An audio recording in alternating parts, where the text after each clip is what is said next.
Jumlah korban tewas dalam operasi besar-besaran terhadap jaringan pengedar narkoba di Brazil terus bertambah. Kepolisian Brazil pada Rabu 29 Oktober 2025 mengatakan jumlah korban tewas dalam penggerbekan narkoba di Rio de Janeiro itu kini mencapai 119 orang, termasuk 4 polisi.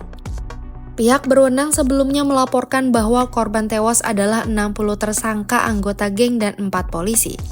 Setelah penggerbekan besar-besaran itu, warga di wilayah Penha berkumpul di sekitar jenazah yang dikumpulkan dengan truk dan ditaruh di alun-alun.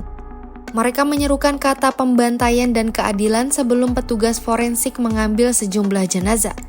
Sementara Dr. Maria Sampaio menyebut operasi ini sebagai penggerbekan terbesar dan paling mematikan dalam sejarah negara bagian Rio de Janeiro.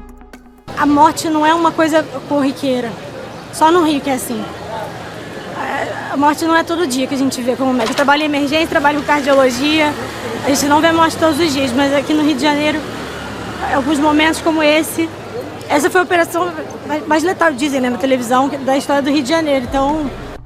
Sebelumnya, operasi besar-besaran tersebut berlangsung di wilayah padat penduduk Rio de Janeiro pada Selasa 28 Oktober 2025. Sebanyak 2.500 personel bersenjata dari kepolisian dan tentara diterjunkan, dilengkapi kendaraan lapis baja, helikopter, dan drone. Operasi menyasar Complexo da Penha dan Complexo do Alemão yang diketahui sebagai wilayah kendali geng narkoba Komando Vermelho. Tembakan terdengar di sekitar Bandara Internasional Rio, sementara asap tebal muncul dari beberapa titik kebakaran. Juru bicara HAM PBB untuk Brazil, Marta Hurtado, menyatakan operasi dengan jumlah korban tinggi memunculkan pernyataan mengenai cara pelaksanaannya.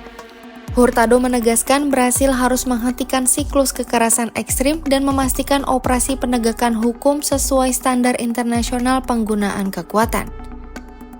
Saat penggerbekan terjadi, para warga panik, toko-toko ditutup, dan lalu lintas di sejumlah jalur utama terhenti.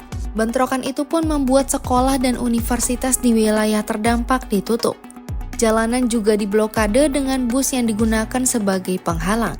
Pemerintah negara bagian Rio menyatakan korban tewas adalah pihak yang melakukan perlawanan terhadap polisi. Dalam penggerbekan itu, polisi menyita 42 senapan, narkoba dalam jumlah besar, dan menangkap setidaknya 81 orang. Di sisi lain, warga di favela mengaku terjebak dalam kepanikan dan kehilangan akses untuk kebutuhan dasar. Sejumlah tokoh hak asasi manusia mengecam operasi tersebut dan menyatakan pemerintah menganggap favela sebagai wilayah musuh. Presiden Komisi HAM Legislatif Rio Dani Monteiro menyebut tindakan ini telah mengubah wilayah padat penduduk menjadi arena pertempuran dan tindakan barbar.